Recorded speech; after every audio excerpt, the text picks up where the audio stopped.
ఓం శ్రీ విఘ్నేశ్వరాయ నమః, శ్రీమాత్రే నమః, శ్రీ గురుభ్యో నమః. జిఎన్ఆర్ శ్రీరామ రక్ష గృహవాస్తు యూట్యూబ్ ఛానల్ ప్రేక్షకులందరికీ కూడా నా యొక్క నమస్కారములు. నేను మీ Nagaraju, MSc maths, BEd, MA vastu researcher. నేను వాస్తులు చూస్తూ ఉంటాను. ఈరోజు టాపిక్ వచ్చేసి వాస్తవము మరియు వాస్తు యొక్క ప్రభావము. మరి వాస్తవం అని ఎందుకు అంటున్నాను, మరి వాస్తు యొక్క ప్రభావం అనేటువంటిది ఏ విధంగా ఉంటుంది అనేటువంటి విషయాల గురించి నేను కొన్ని ఉదాహరణలు అనేటువంటివి ఇస్తాను. ముందుగా, గృహమే కదా మనకు స్వర్గసీమ. ఏమది? గృహమే కదా మనకు స్వర్గసీమ. నేను ఈ వాక్యాన్ని ఎందుకు ఉచ్చరించానంటే, ఇంటి నుండి వెళ్ళి బయటకు వెళ్ళగానే మనకు ఎన్నో రకాలైనటువంటి సమస్యలు, ప్రాబ్లమ్స్ అనేటువంటివి ఉంటాయి. అంటే గృహము బయట మనకు ఎన్నో రకాలైనటువంటి సమస్యలు, ఎన్నో రకాలైనటువంటి విధి విధానాలు, ఎన్నో రకాలైనటువంటి కొట్లాటలు, పంచాయతీలు, గొడవలు అనేటువంటివి ఉంటాయి. అదంతా ఒక ఎత్తు. కానీ ఎప్పుడైతే గృహంలోకి రాగానే, అనగా ఇంటికి రాగానే, మనకి ఇంట్లో చాలా ప్రశాంతత అనేటువంటిది ఉండాలి. అదేవిధంగా కుటుంబ సభ్యుల మధ్య సఖ్యత అనేటువంటిది ఉండాలి. మరియు ఒకరికొకరు సపోర్టుగా అనేటువంటిది ఉండాలి. ఒకరికొకరు సహాయ సహకారాలు అనేటువంటివి అందించుకోవాలి. వారి మధ్య చాలా సంతోషకరమైనటువంటి ప్రేమాభిమానాలు అనేటువంటివి ఉండాలి. ఇది మనకు ఇటువంటి లక్షణాలన్నీ కూడా మనము గృహంలోకి రాగానే ఉండాలి. కానీ ఎప్పుడైతే గృహంలోకి ప్రవేశించగానే కుటుంబ సభ్యుల మధ్య సఖ్యత అనేటువంటిది లోపించి, సపోర్ట్నెస్ అనేటువంటిది లోపించి, ఎవరికి వారే యమునా తీరే అన్నట్టుగా, ఎవరికి వారే రాజుగా వ్యవహరించినట్లయితే ఖచ్చితంగా ఆ ఇంట్లో వాస్తు దోషం అనేటువంటిది ఉన్నట్లే. దీనిని మనము వాస్తు యొక్క ప్రభావం అని చెప్పుకోవచ్చును. అందుకే నేను అన్నాను, గృహమే కదా మనకు స్వర్గసీమ. గృహానికి రాగానే చాలా ప్రశాంతమైనటువంటి వాతావరణం ఉండాలి. భార్యాభర్తల మధ్య అన్యోన్యత అనేటువంటిది ఉండాలి, సఖ్యత అనేటువంటిది ఉండాలి. కుటుంబ సభ్యుల మధ్య కూడా చాలా ప్రేమాభిమానాలు అనేటువంటివి ఉండాలి. ఒకరికొకరు సపోర్ట్ అనేటువంటిది ఇచ్చుకోవాలి. అప్పుడు ఆ యొక్క గృహము అనేటువంటిది సంపూర్ణమైనటువంటి వాస్తుతో ఉన్నట్టుగా మనం చెప్పవచ్చును. కానీ ఈ సఖ్యత లేకుండా చికాకులు, సమస్యలు, సభ్యుల మధ్య కొట్లాటలు, గొడవలు అనేటువంటివి ఉన్నట్లయితే ఖచ్చితంగా ఆ ఇంట్లో వాస్తు దోషం అనేటువంటిది ఉన్నట్లే. అదేవిధంగా నేను మరొక చక్కని ఉదాహరణ అనేటువంటిది ఇవ్వాలనుకుంటున్నాను. నాకు ఊహ తెలిసినప్పటి నుండి, అంటే నాకు జ్ఞానం వచ్చి నేను సమాజంలోని వ్యక్తులను అందరినీ కూడా చూస్తున్నప్పుడు, ఒక 25 సంవత్సరాల బ్యాక్ కానీ, ఒక 30 సంవత్సరాల బ్యాక్ కానీ మనము చూసుకున్నట్లయితే, ఫస్ట్ గ్రామాల గురించి, నేను గ్రామీణ నేపథ్యం ఉన్నటువంటి వ్యక్తిని కాబట్టి ఫస్ట్ గ్రామాలలో ఏ విధంగా ఉండేటువంటిది అంటే, ఒక 20 సంవత్సరాల బ్యాకు, ఒక 30 సంవత్సరాల బ్యాకు గ్రామాలలో ఏ విధమైనటువంటి వ్యవస్థలు ఉండేటువంటివి, ఇప్పుడు గ్రామాలలో ఏ విధమైనటువంటి వ్యవస్థలు అనేటువంటివి ఉన్నాయి అనేటువంటి విషయాన్ని గురించి మనము చర్చించుకుందాము. నేను 50 సంవత్సరాలు 100 సంవత్సరాల పూర్వం అని ఎందుకు చెప్పడం లేదంటే, నేను 50 సంవత్సరాల పూర్వము జన్మించలేదు. కాబట్టి నాకు ఊహ తెలిసినప్పటి నుండి నాకున్నటువంటి అంటే నాకు ఎప్పుడైతే జ్ఞానం వచ్చిందో, నేను వస్తువులను కానీ మనుషులను కానీ ఎప్పుడైతే గుర్తించిందో అప్పటి నుండి నేను చెప్తాను. నా యొక్క ఎక్స్పీరియన్స్, నా యొక్క ఒపీనియన్ వాస్తుపరంగా ఏ విధంగా ఉండేటువంటిది, అప్పటికి ఇప్పటికి ఉన్నటువంటి సిచ్యువేషన్స్, పరిస్థితులు ఏ విధంగా మారాయనేటువంటిది నేను మీకు చెప్పదలుచుకుంటున్నాను. మానవ సంబంధాలు అనేటువంటివి మొత్తం విచ్ఛిన్నమయ్యాయి. మానవ జీవన వ్యవస్థ కూడా మొత్తం విచ్ఛిన్నమైపోయింది. అనేక రకాలైనటువంటి సమస్యలతో కొట్టుమిట్టాడుతున్నారు. వివాహాలు కాకపోవడము, వివాహము జరిగినటువంటి స్త్రీలు కానీ, అబ్బాయిలు కానీ, అమ్మాయిలు కానీ ఏదో ఒక కారణం చేత ఇంట్లోనే ఉండిపోవడము, డైవర్స్ కావడం అనేటువంటివి జరుగుతున్నాయి. రహస్య సంబంధాలు అనేటువంటివి ఎక్కువ అయిపోయాయి. అనారోగ్య పరిస్థితులు అనేటువంటివి కూడా మితిమీరిపోయాయి. ఆర్థిక పరిస్థితులు అనేటువంటివి చేదాటిపోయాయి. ఆర్థిక వ్యవస్థ మొత్తం విచ్ఛిన్నమైపోయింది, చిన్న భిన్నం అనేటువంటిది అయిపోయింది. వీటన్నిటికీ మరి వాస్తు దోషాలే కారణము. ఏ విధంగా వాస్తు దోషాలు అనేటువంటివి కారణమైనటువంటి దాని గురించి చర్చించుకున్నట్లయితే, ఒక 30 సంవత్సరాల బ్యాక్ కనుక చూసుకున్నట్లయితే గ్రామాలలో ఇండ్లు అనేటువంటివి చాలా తక్కువగా ఉండేటువంటివి, చాలా దూరంగా ఇండ్లు ఉండేటువంటివి. అప్పుడు ఇంటి మధ్య ఉన్నటువంటి బాటలు, ఇంటి ముందు ఉన్నటువంటి బాటలు కానీ, ఇంటి పక్క ఉన్నటువంటి బాటలు కానీ, ఇంటి వెనకాల ఉన్నటువంటి బాటలు కానీ చాలా చిన్నగా ఉండేటువంటివి. గృహము కూడా చాలా చిన్నగా ఉండేటువంటిది. రోడ్లు కూడా చాలా చిన్నగా ఉండేటువంటివి. ఉమ్మడి కుటుంబాలు అనేటువంటివి ఉండేటువంటివి. ఇంట్లో ఎటువంటి లెట్రిన్స్ కానీ, బాత్రూమ్స్ కానీ ఉండేటువంటివి కావు. లెట్రిన్ గుంతలు కూడా ఉండేటువంటివి కావు. అందరూ కూడా బయటికే వెళ్ళి వచ్చేటువంటి వారు. అప్పుడు ఉమ్మడి కుటుంబాలు ఉండేటువంటివి. ఒక్కొక్కరికి 6 మంది పిల్లలు కానీ, ఇంకా ఎక్కువ. ఇప్పుడు మా నాన్నమ్మకు కానీ, మా అమ్మమ్మకు కానీ చూసుకున్నట్లయితే 7 మంది 8 మంది పిల్లలు ఉండేటువంటి వారు. వారికి సునాయాసంగా వివాహం అనేటువంటిది అయిపోయింది. చాలా సాంప్రదాయంగా వివాహాలు అనేటువంటివి కంప్లీట్ అయిపోయాయి. మరి ఇప్పుడున్నటువంటి కాలంలో 1-2 పిల్లలకు వివాహం జరగడమే చాలా గగనం అనేటువంటిది అయిపోయింది. వివాహం జరిగినప్పటికీ కూడా ఏదో ఒక కారణం చేత అమ్మాయి వచ్చి ఇంటి దగ్గర ఉండిపోవడము, లేదా డైవర్స్ అనేటువంటివి కావడం అనేటువంటివి జరిగిపోతున్నాయి. మరి దీనికి కలిగినటువంటి కారణాలు ఏంటి? మరి ఆ యొక్క 30 సంవత్సరాల క్రితం ఉన్నటువంటి పరిస్థితులు ఇప్పుడు ఎందుకు లేవు అని అంటే, జనాభా ఎప్పుడైతే పెరిగిపోయిందో, గృహ కమతము అంటే గృహము నిర్మించుకునేటువంటి స్థలాల యొక్క పరిమాణం కూడా తగ్గిపోయింది.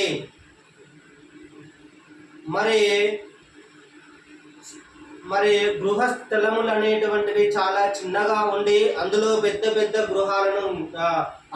చాలా పెద్ద గృహాలను నిర్మించుకోవడం అనేటువంటిది జరిగింది. ఎక్కడ ఖాళీ స్థలం ఉంటే అక్కడ బాత్రూములు కానీ, ఉపగృహాలు కానీ నిర్మించడం అనేటువంటిది జరిగింది. వాయువ్యపు మూలలను, ఆగ్నేయపు మూలలను బాత్రూములు నిర్మించడము, సెప్టిక్ ట్యాంకు గోతులు ఉండడం, సెప్టిక్ ట్యాంకులు నిర్మించడం అనేటువంటిది జరిగిపోయింది. మరి బాత్రూములు గృహం యందు నిర్మించుకోవడము తప్పేమి కాదు, కానీ బాత్రూములు ఏ స్థానం యందు నిర్మించుకోవాలా అనేటువంటిదే ముఖ్యము. మరి ఏ స్థానం యందు బాత్రూములు నిర్మించుకుంటే, లెట్రిన్స్ నిర్మించుకుంటే వాస్తు దోషం అనేటువంటి రాదు అనేటువంటి విషయం వారికి తెలియకపోవడం వలన ఎక్కడ ఖాళీ స్థలం ఉంటే అక్కడే బాత్రూములకు, లెట్రిన్స్ అనేటువంటివి నిర్మించుకొని వాయువ్యపు మూతలు, ఆగ్నేయపు మూతలు వేయడం అనేటువంటిది జరిగింది. ఈ విధంగా ఎప్పుడైతే మూలలు మూతపడ్డాయో అప్పుడే కుటుంబాలు అనేటువంటివి విచ్ఛిన్నమైపోయాయి, మానవ సంబంధాలు అనేటువంటివి దెబ్బతిన్నాయి. ఇంతకుముందే నేను చెప్పాను, ఉమ్మడి కుటుంబాలు అనేటువంటివి ఉండేటువంటివి, ఒకే గృహమునందు నివసించేటువంటివి. ఒక గృహమునకు ఒక దిక్కు యందు ఒకటే ఎంట్రన్స్, అంటే లోపల నుండి వెళ్ళి బయటికి రావడానికి ఒకటే ద్వారము, ఒకటే ఎంట్రన్స్ అనేటువంటిది ఉండేది. అప్పుడు ఎటువంటి సమస్యలు అనేటువంటివి లేవు, చాలా హ్యాపీగా ఉన్నారు. ఎప్పుడైతే ఈ వాయువ్యపు మూల మూతపడేటువంటి విధంగా, ఆగ్నేయపు మూల మూతపడేటువంటి విధంగా ఈ యొక్క లెట్రిన్లు కానీ, బాత్రూమ్లు కానీ, ఉపగృహాలను నిర్మించినారో అప్పుడే మొత్తం వాస్తు దోషాలు అనేటువంటివి ఇంకా ఎక్కువైపోయాయి. అదేవిధంగా ఒక 30 సంవత్సరాల బ్యాగ్ కనుక చూసుకున్నట్లయితే, ఇండ్లు కర్రతో చేసినటువంటి ఇండ్లు కానీ, మట్టితో చేసినటువంటి ఇండ్లు కానీ, బూన పెంకల ఇండ్లు కానీ ఉండేటువంటివి. వాళ్ళకు చుట్టూ కూడా ప్రహారీ, కర్రలతో చేసుకున్నటువంటి ప్రహారీలు కానీ, రాళ్లతో కట్టుకున్నటువంటి ప్రహారీలు కానీ ఉండేటువంటివి. వాటికి గేట్లు కూడా కర్రతో తయారు చేసినటువంటి ఒక గేటు పెట్టుకునేటువంటి వారు. అప్పుడు వాస్తు దోషాలు అనేటువంటివి చాలా తక్కువగా ఉండేటువంటివి. ఎంతమంది ఉన్నా కూడా ఒకే గృహంలో ఉండి చాలా సంతోషంగా ఉండేటువంటి వారు. ఎంతమంది పిల్లలు ఉన్నా కూడా వారికి వివాహాలు అనేటువంటివి సునాయాసంగా జరిగిపోయాయి. మరి ఇప్పుడు ఎందుకు కావడం లేదంటే, ఇంత ముందే చెప్పా కదా నేను, మూలలు మూతపడేటువంటి విధంగా నిర్మాణాలు గావించారు, వాస్తు దోషాలకు గురి అయినారు. అవి నేను ముందు టాపిక్లో మీకు నేను ఎక్స్ప్లెనేషన్ అనేటువంటిది ఇస్తాను. ఇంకొక విషయం చెప్పాలంటే, ఎప్పుడైతే గ్రామాలలో ఇంటి ముందు బాటలు అనేటువంటివి ఎక్కువైపోయాయి, ఇంటి వెనక బాటలు, ఇంటి పక్క బాటలు అనేటువంటివి చాలా పెద్దగా విస్తారంగా అయిపోయాయి, రోడ్లు కూడా చాలా పెద్దగా విస్తారంగా అయిపోయాయి. అట్లా కావడం వల్ల ఒకరి ఇంటి దోషము మరొకరి ఇంటికి, మరొకరి ఇంటి దోషము మరొకరి ఇంటికి పడిపోయాయి. ఇప్పుడున్నటువంటి కాలంలో కారణము, ఇప్పుడు గ్రామాలలో ఎవరు కూడా ఇంటికి ప్రహారీ గోడ నిర్మాణం అనేటువంటిది చేయడం లేదు. హద్దుల మీదనే గృహ నిర్మాణము గావించుతున్నారు, దిగ్ముడాలకు లోనవుతున్నారు. హద్దుల మీద గృహ నిర్మాణం గావించడం అత్యంత ప్రమాదకరం. ఒక బెస్ట్ ఎగ్జాంపుల్ చెప్తున్నాను. మానవ శరీరము, ఇప్పుడు గృహాన్ని కనుక మానవ శరీరంతో పోల్చుకున్నట్లయితే, మానవ శరీరానికి ఈ యొక్క దుస్తులు అనేటువంటివి ఏ విధంగా రక్షణ కల్పిస్తున్నాయో, గృహమునకు కూడా కాంపౌండ్ అనేటువంటిది అదే విధంగా రక్షణ కల్పిస్తుంది. ఒకవేళ మానవ శరీరానికి కనుక దుస్తులు లేకపోతే శరీరం అనేటువంటిది ఎండకు ఎండుతుంది, వానకు తడుస్తుంది, అదేవిధంగా చలికి వణుకుతూ ఉంటుంది, అనేక రకాలైనటువంటి జబ్బులు వచ్చేసి ఈ యొక్క శరీరం అనేటువంటిది జీవోత్సవం లాగా మారుతూ ఉంటుంది. అదేవిధంగా కాంపౌండ్ లేని గృహం కూడా అనేక రకాలైనటువంటి వాస్తు దోషాలకు లోనయ్యి, అనేక రకాలైనటువంటి సమస్యలకు లోనయ్యి జీవోత్సవంలా పడిపోతూ ఉంటుంది. కాంపౌండ్ లేని గృహము ఎప్పటికీ యోగించదు. శరీరానికి దుస్తులు ఏ విధంగానో గృహమునకు కాంపౌండ్ అదే విధంగా ఖచ్చితంగా ఉండాలి. మీరు చూసుకున్నట్లయితే కాంపౌండ్తో నిర్మించినటువంటి గృహము చాలా సుఖ సంతోషాలతో ఉంటారు. అంటే కాంపౌండ్ నిర్మించినటువంటి గృహంలోని వ్యక్తులు చాలా సుఖ సంతోషాలతోనే ఆరోగ్యంగా ఉంటూ ఉంటారు. మరి అంత ఎక్కువగా వాస్తు దోషాలు అనేటువంటివి ఉండవు. కాంపౌండ్ లేనటువంటి గృహాలలో ఉండేటువంటి వ్యక్తులు అనేక రకాలైనటువంటి సమస్యలకు లోనవుతారు. ఒకసారి కంపారిజన్ చేసుకోండి, మీకే అర్థమవుతుంది. మరి అదేవిధంగా ఒక 30 సంవత్సరాల బ్యాక్ చూసుకున్నట్లయితే గ్రామాలలో వెహికల్స్ అనేటువంటివి లేవు.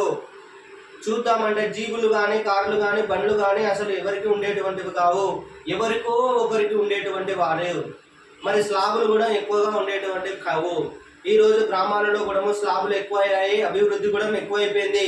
అభివృద్ధి కావడం అనేటువంటిది మంచిదే, కానీ గృహ నిర్మాణము మాత్రము వాస్తుపరంగా నిర్మించుకోవాలి. ఎప్పుడైతే గృహ నిర్మాణము వాస్తు తప్పి నిర్మించుకున్నారో అప్పుడే గ్రామాలలో విపరీతమైనటువంటి సమస్యలు అనేటువంటివి పెట్టేగిపోయాయి. ఒకప్పుడు ప్రేమ వివాహాలు అనేటువంటివి గ్రామాలలో ఉండేటువంటివి కావు, లవ్ మ్యారేజెస్ అనేటువంటివి. ఇప్పుడు లవ్ మ్యారేజెస్ అనేటువంటివి గ్రామాలలో విపరీతంగా పెరిగిపోయాయి. రహస్య సంబంధాలు కూడా పెరిగిపోయాయి. ఆర్థిక సమస్యలు అనేటువంటివి కూడా పెట్టేగిపోతున్నాయి. అనారోగ్య సమస్యలు అనేటువంటివి విజృంభించిపోతున్నాయి. ఎవరికి వారే యమునా తీరే అన్నట్టుగా అయిపోయారు. కారణము ఇంటి ముందు బాటలు, ఇంటి వెనుక బాటలు, ఇంటి పక్క బాటలు, రోడ్ల విస్తరణం అనేటువంటిది ఎక్కువ అయిపోయాయి. గృహానికి కాంపౌండ్ లేకపోవడం వలన అనేక రకాలైనటువంటి వీధి పోట్లు పడడం స్టార్ట్ అయ్యాయి. ఒకరింటి వీధి పోటు ఇంకొకరికి, ఇంకొకరి వీధి పోటు ఇంకొకరికి. ఈ విధంగా ఒకరి గృహము వాస్తు దోషము ఇంకొకరి గృహం మీద, ఇంకొకరి వాస్తు దోషము ఇంకొకరి మీద ఈ విధంగా ఎక్స్చేంజ్ కావడం అనేటువంటిది జరిగింది. కాబట్టి అతను డెవలప్ కాలేకపోయాడు, ఇతను డెవలప్ అనేటువంటిది కాలేకపోయాడు. మరి ఎందుకు చెప్తున్నానంటే, ఖచ్చితంగా గృహానికి కాంపౌండ్ అనేటువంటిది నిర్మించుకోవాలి. ఎప్పుడైతే ఈ యొక్క వాస్తు దోషాలకు గురి అయ్యారో ఉమ్మడి కుటుంబాలు అనేటువంటివి కూడా మొత్తం విచ్ఛిన్నమైపోయి ఫర్ ఎగ్జాంపుల్ ఒక ఇంట్లో అన్న తమ్ముడు ఉన్నాడు అనుకో, ఒకటే అబ్బాయి ఉన్నాడు అనుకున్నప్పుడు అబ్బాయి ఒక ఇంట్లో, నాన్న ఒక ఇంట్లో ఉంటున్నారు.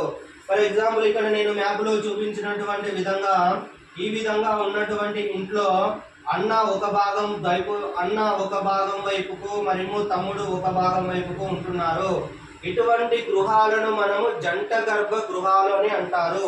ఇటువంటి గృహాలను మనము జంట గర్భ గృహాలు అనేటువంటి అంటారు, లేదా ఎన్నుపాము చీల్చినటువంటి గృహము అంటారు. ఈ విధంగా ఉన్నటువంటి గృహాలను వెన్నెముక చీల్చినటువంటి గృహము అంటారు. నేను ఇంతకుముందే చెప్పుకున్నాను, గృహాన్ని మానవ శరీరంతో పోల్చుకోవాలి. మరి ఈ విధంగా ఉన్నటువంటి గృహములో అన్న అనేక రకాలైనటువంటి వాస్తు దోషాలకు గురవుతాడు, తమ్ముడు కి ఏం కాదు. మరి ఇటువంటి ఉన్నటువంటి గృహాలలో మనము నివసించడం అనేటువంటిది నిషిద్ధము. మరి ఏ విధంగా ఉండాలంటే అన్న సపరేట్ ఇల్లు అనేటువంటిది, అన్నకు సపరేట్ ఇల్లు అనేటువంటిది ఉండాలి. అదే విధంగా తమ్ముడికి కూడా సపరేట్ ఇల్లు అనేటువంటిది ఉండాలి. ఎవరికి వారే సపరేట్ కాంపౌండ్ అనేటువంటిది ఏర్పాటు చేసుకోవాలి. అప్పుడే అన్నదమ్ములు అనేటువంటి వారు చాలా సుఖంగా ఉంటారు. దీనిలో ఇటువంటి జంట గర్భాలు ఉన్నటువంటి ఇంట్లో నివసించకూడదు. నేను దీని గురించి సపరేట్ టాపిక్ అనేటువంటి చెప్తాను.